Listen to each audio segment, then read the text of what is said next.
ঈদের আগে এত বড় একটা ধাক্কা।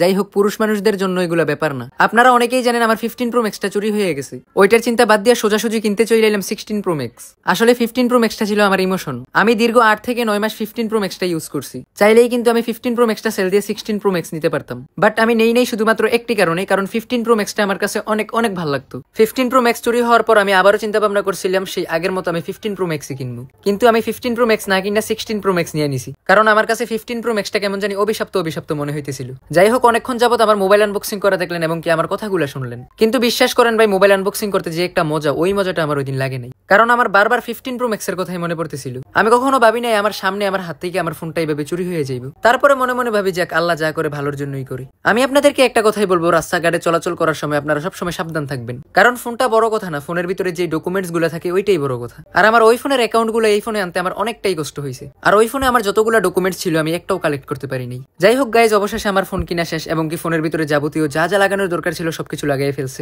তারপর আর কি আমি ভাইয়ের হাতে টাকাগুলো দিয়ে দিলাম। ভাইয়া গুনতাছে আর আমার বুকে কেমন জানি চিনচিন করে ব্যথা করতেছে। চিনচিন করে ব্যথা করলেও কিছু করার নাই, কারণ আপনাদেরকে ভালো কোয়ালিটির ভিডিও দিতে হলে ভালো কোয়ালিটির একটা ফোন দরকার। তো আজকের ভিডিওটা এতটুকু। সকলে ভালো থাকবেন। আল্লাহ হাফেজ।